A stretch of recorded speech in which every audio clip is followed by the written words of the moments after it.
എല്ലാവരെയും വിളിക്കുന്ന പോലെ മോളെ. ഈ മോളെ വിളിയിൽ നമ്മൾ ഒരിക്കലും ആ ഒരു സമയത്ത് നമ്മൾ പ്രതീക്ഷിക്കുന്നില്ല ഇങ്ങനെയാണ്, ഇങ്ങനത്തെ ഒരു അപ്രോച്ച് ആയിരിക്കാം ഇദ്ദേഹത്തിന് സംഭവിക്കുന്നതെന്ന് അറിയില്ല. അപ്പോൾ ഇദ്ദേഹം അവിടെ വെച്ചിട്ടാണ് എന്നെ സെക്ഷുവലി അബ്യൂസ് ചെയ്തത്. It was A trap. ആ സ്വപ്നവുമായിട്ട് ബന്ധപ്പെട്ട സമയം ധാരാളം തരത്തിലുള്ള മെന്റൽ ഇഷ്യൂസ് അതിലൂടെയൊക്കെ എനിക്ക് കടന്നു പോകേണ്ട ഒരു അവസ്ഥയായിരുന്നു.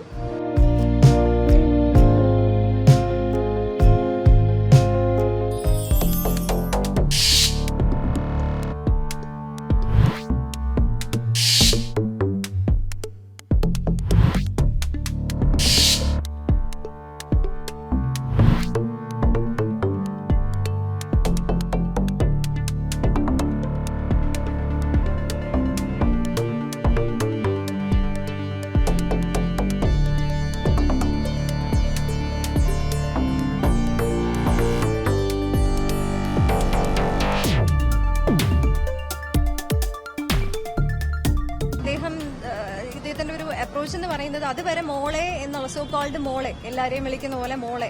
ഈ മോളെ വിളിയിൽ നമ്മൾ ഒരിക്കലും ആ ഒരു സമയത്ത് നമ്മൾ പ്രതീക്ഷിക്കുന്നില്ല ഇങ്ങനെയാണ്, ഇങ്ങനത്തെ ഒരു അപ്രോച്ച് ആയിരിക്കാം ഇദ്ദേഹത്തിന് സംഭവിക്കുന്നതെന്ന് അറിയില്ല. ഒരിടത്തും നമ്മൾ ബാക്ക് ഓഫ് ദ വീട്ടിൽ നമ്മൾ വിചാരിക്കുന്നില്ല എന്നുള്ളതാണ്. അപ്പം അവിടെ പോയപ്പോഴാണ് ഇദ്ദേഹം എന്നോട് ആ ഡിസ്കഷന്റെ കാര്യത്തിന് വളരെ പ്രൊഫഷണൽ ആയിട്ട് ഒരു അപ്രോച്ച് ആയിട്ടാണ് നമ്മൾ പോകുന്നത്. ഇതാണ് സംഭവം എന്ന് പറഞ്ഞത്. അപ്പം ഫസ്റ്റ് ഓഫ് ഓൾ അങ്ങനത്തെ ഒരു മൂവി ഇവിടെ എക്സിസ്റ്റ് ചെയ്യുന്നില്ല, അതൊരു കള്ളമാണ് എന്നുള്ളതാണ് ഒരു അഡൽട്ട് ആയതിനു ശേഷമൊക്കെ ഞാൻ മനസ്സിലാക്കുന്നത്.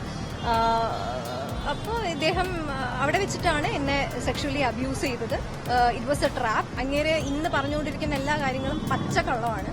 അയാള് ഞാനടക്കമുള്ള പല സർവൈവേഴ്സിനോടും ചെയ്തിരിക്കുന്ന കാര്യങ്ങളെന്ന് പറയുന്നത്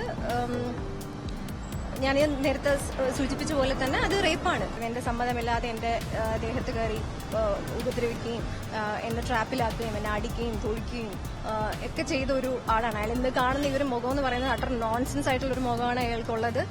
അയാൾ ക്രിമിനലിസം അല്ലേ ഇത് എന്നൊക്കെ പറയുമ്പോഴും അയാൾ നമ്പർ 1 ക്രിമിനലാണ്. He should ask to himself.